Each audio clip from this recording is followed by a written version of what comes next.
Hi everyone, and just wanted to let you guys know that we're doing okay. There's been a lot going on here at the Country Rose Farm, and it's kind of taken quite a bit of the attention from everybody that's involved here.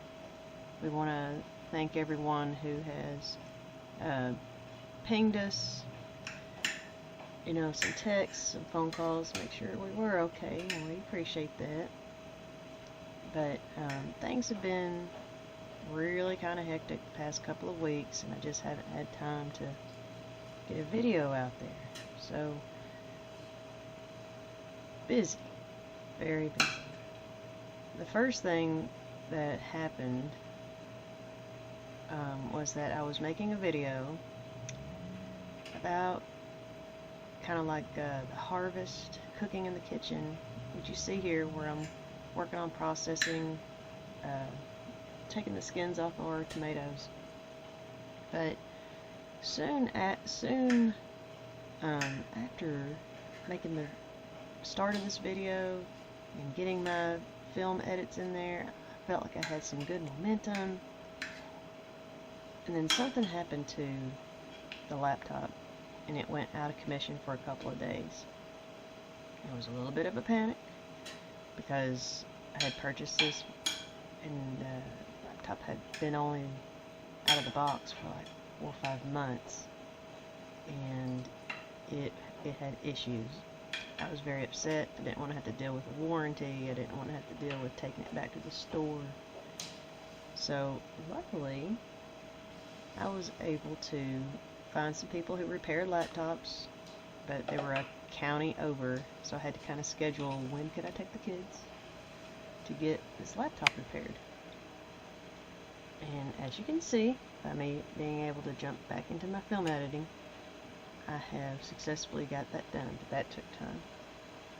During the drama of a laptop outage, got out of the pattern of when I did film editing, and things just seemed to have snowballed and got more dramatic as time went on.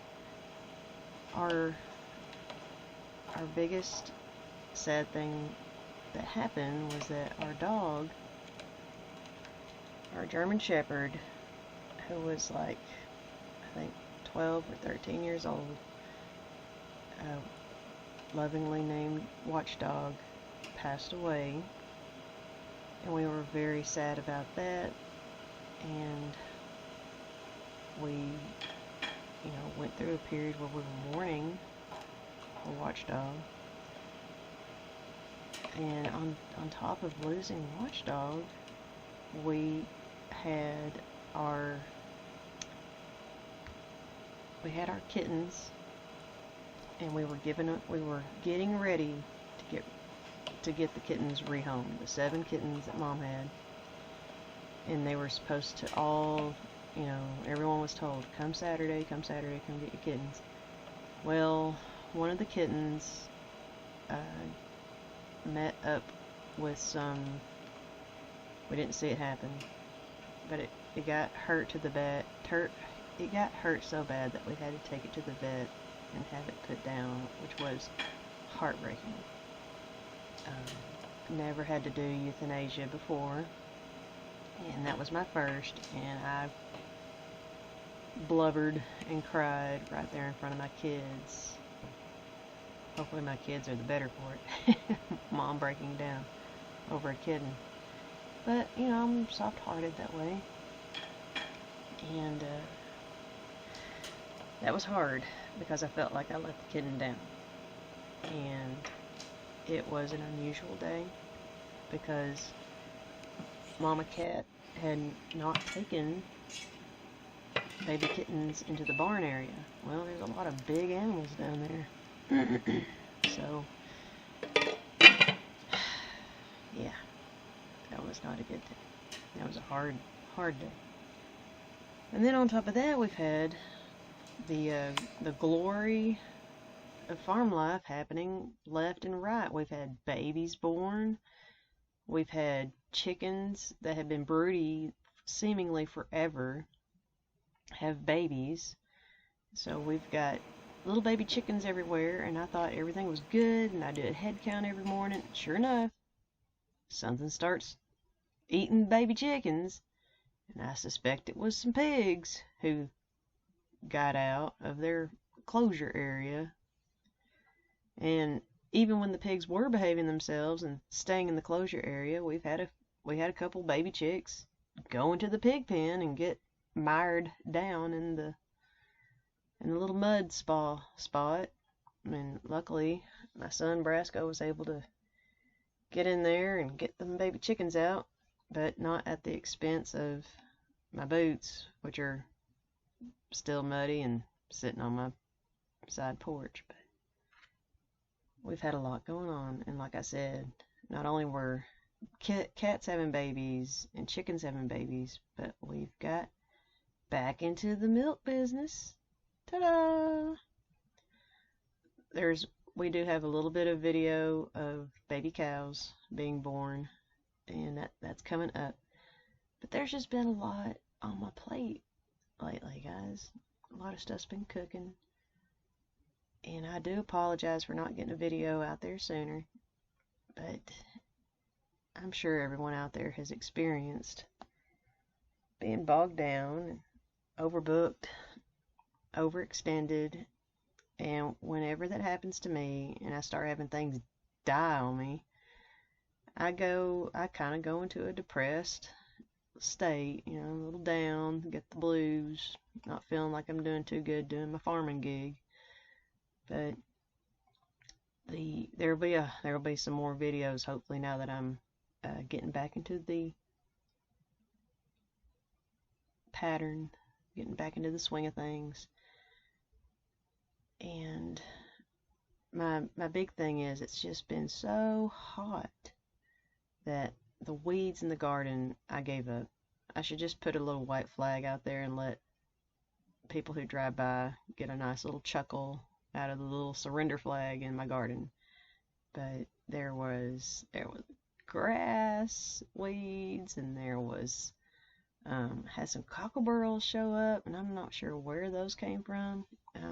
Don't have cockerels here on the farm, but they've showed up in the garden, so I don't know if animals got hold of some cockerel in the hay. And because we did compost with hay, old soppy hay.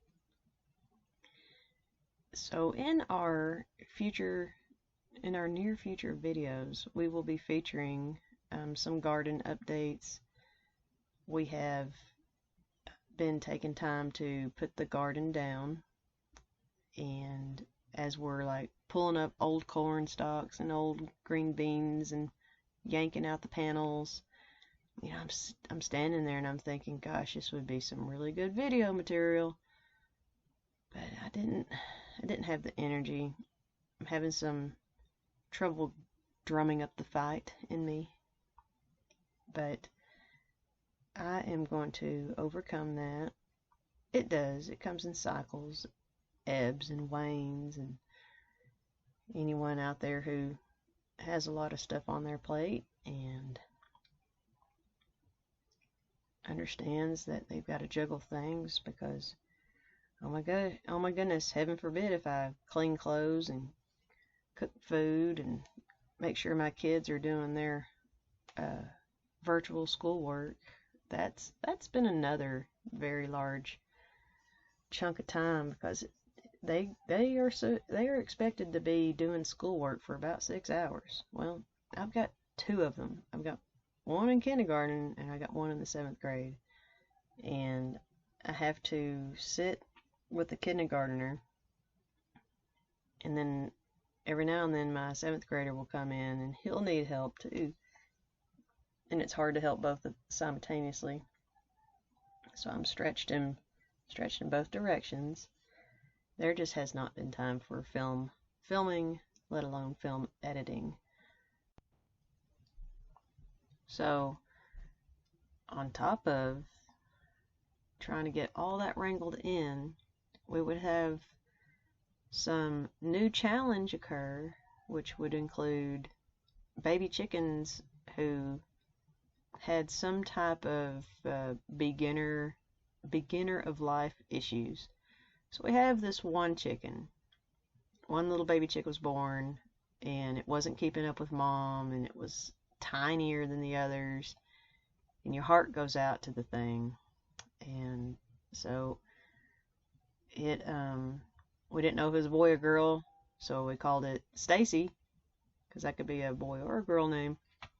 And little Stacy got to come into the house for a couple of days as I tried to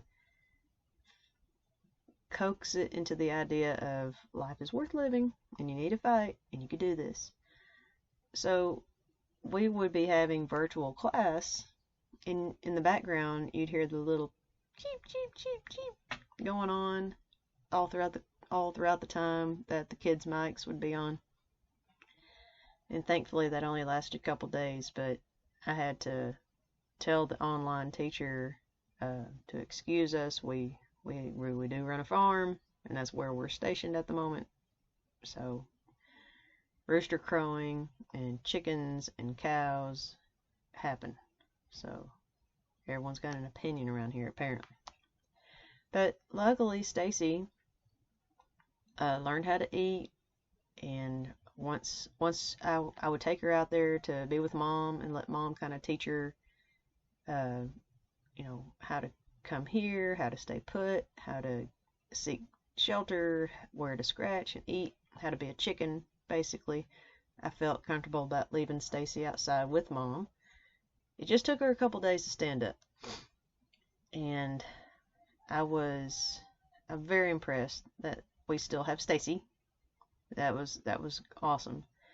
But while I was during the Stacy period, we had another chicken do the same thing. We had a little baby born.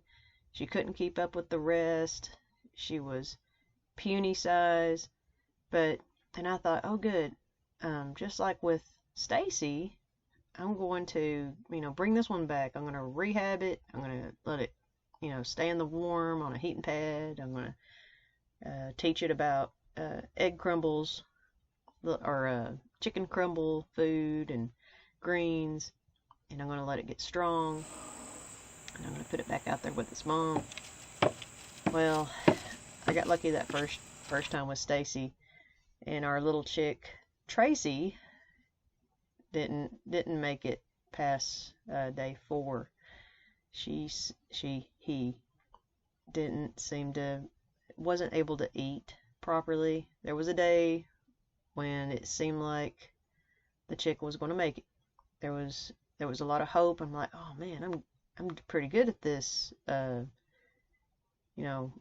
Premature. I don't know if they prematurely hatch or not, but I thought I was going to pull through that one, but it's okay.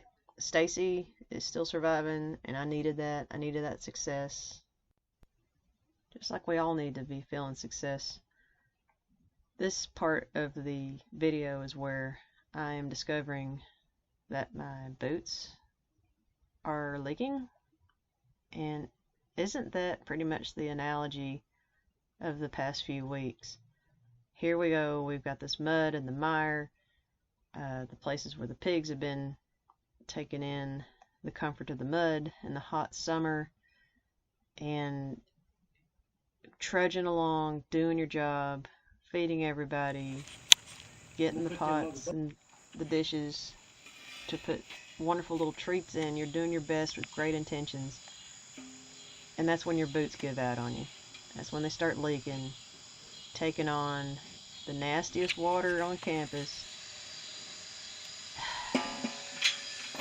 But you just keep walking, you keep marching, and you go buy you a new pair of boots, and you're ready for the next time you got to go in there.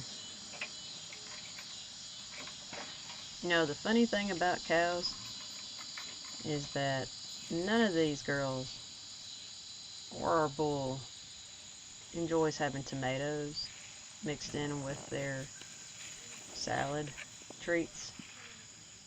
So luckily the chickens love the tomatoes, but the cows won't touch it. till after the chickens have picked out all that red stuff. So they are patiently waiting for chickens to appear. Sometimes there's just no pleasing some people. Thanks everybody. See you soon.